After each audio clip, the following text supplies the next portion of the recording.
Ne znam za vas, ali ja sam jedva dočekala ove praznične dekoracije i kolače, pa ostanite sa mnom i pogledajte jednu ideju za vaš praznični sto.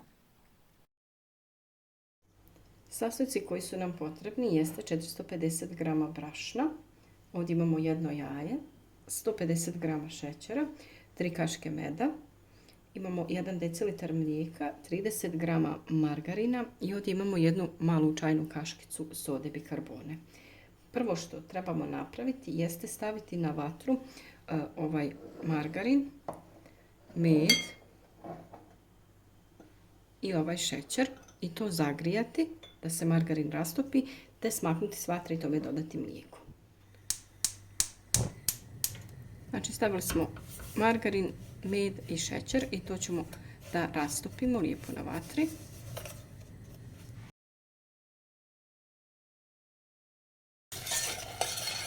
Sada kada se lijepo rastopilo, sklanjamo sa vatre i dodajemo mlijeko. Tu sad dodajemo mlijeko. U ovo brašno dodajemo sodu i to dobro pomiješamo.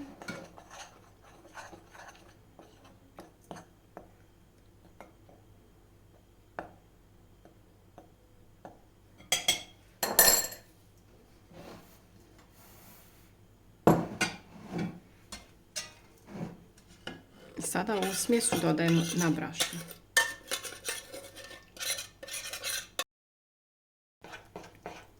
Moramo malo promiješati ovu smjesu sa brašnom da bi rashladili ovu mješavinu. I onda sad dodajemo jaje, jer ne smijemo jaje dodati u vruće da se ne bi skupilo.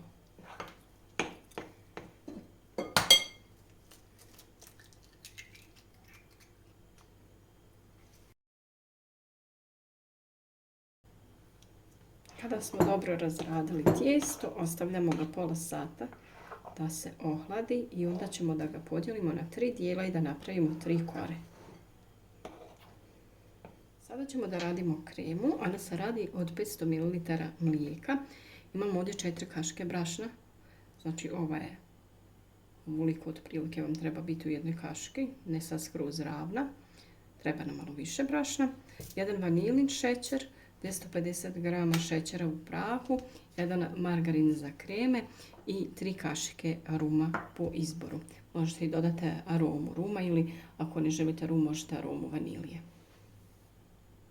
Kremu pravimo tako što ćemo 450 ml mlijeka staviti da se ugrije, a oko 50 ml ostavljamo za brašno, a ovo ćemo poslije izmiješati. Preko toga ćemo preliti kremu. Znači brašno ćemo dodati u ovo malo mlijeka kao kad pripremate puding i dobro ćemo to izmiksati.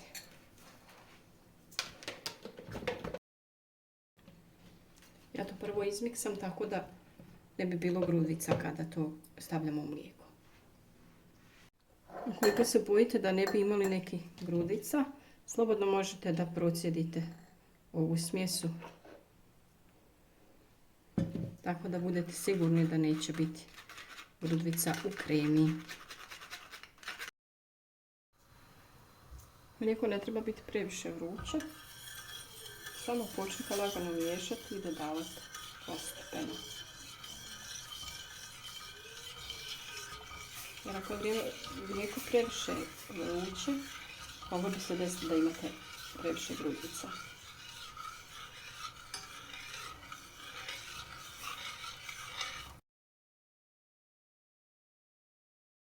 I kada dobijete ovako gustu kremu, prebacite je u jednu posudu u kojoj će da se hladi. Evo, ovako ta krema treba da izgleda. I kada se ohladi, dodat ćemo u nju izmiješan margarin, ovaj štaub šećer, to je šećer u prahu i vanilin šećer. Tijesto se ohladilo, stavit ćemo po njemu malo brašna i oblikovati ga.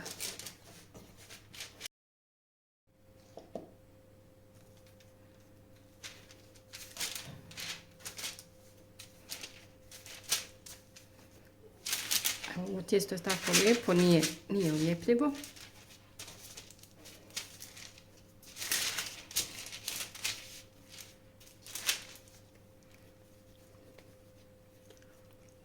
Sada sada bi ga trebali podijeliti na otprilike 3 jednaka dijela.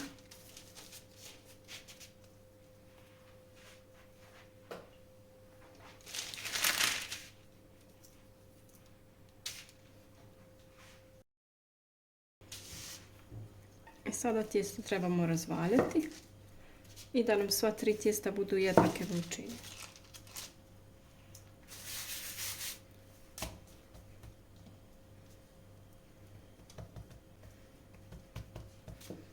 Rednu smo ugrijali na 180 stepeni i peći ćemo svaku koru otprilike od 5 do 8 minuta. Znači kada vidite da je lijepo dobila boju s gornje strane.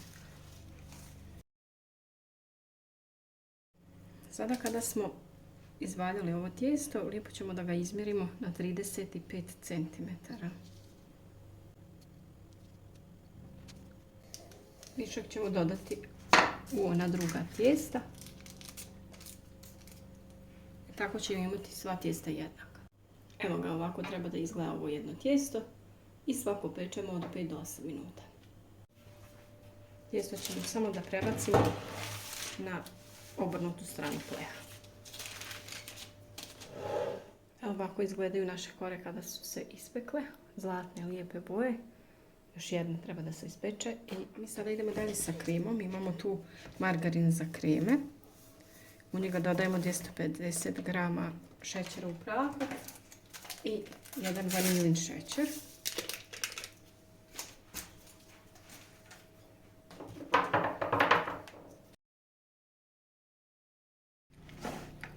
Krema nam se lijepo ohladila i sada tu kremu prebacujemo ovdje na ovaj margarin.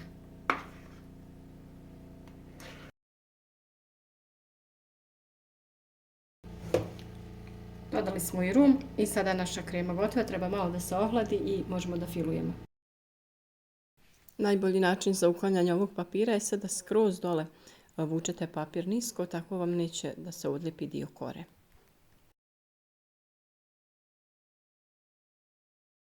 A kada se krema ohladila, podijelit ćemo je na 2 dijela i prvi dio staviti na prvu koru, stavljamo onda drugu koru i na tu drugu koru stavljamo drugi dio kreme, poklopimo sa trećom korom, umotamo lijepo u ovaj masni papir koji smo koristili i ostavljamo da se ohladi preko noći u frižideru, tako da bi krema lijepo pustila svoj sok u koru, da kora bude mekana i dobro je kada stavljate u frižider da stavite neku težinu, ne nešto sad preteško, ali tako ćete napraviti da kore ostanu lijepo sljubljene jedna uz drugu. I to je to.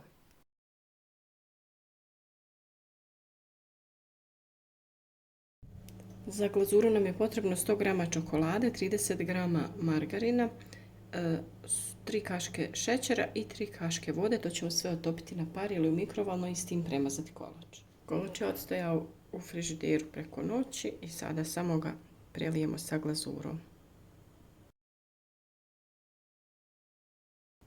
Onda ćemo ga vratiti još malo u frižider da se glazura stegne i resati.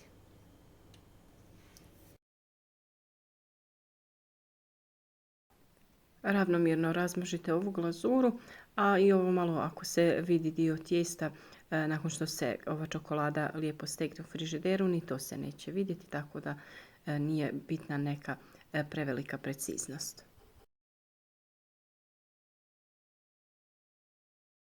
I nakon što se glazura lijepo stegnula, narezali smo naš kolač i sada možemo da uživamo.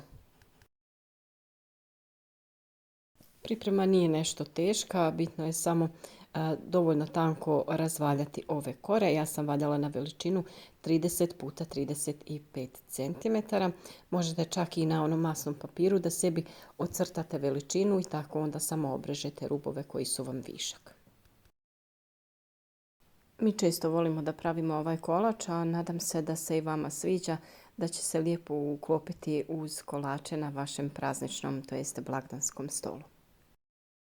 Ja nisam mogla odoliti da ne stavim malo ovih lijepih prigodnih filtera uz ovu dekoraciju i nadam se da ćete isprobati kolač i da ćete uživati u njemu. Lijep pozdrav svima!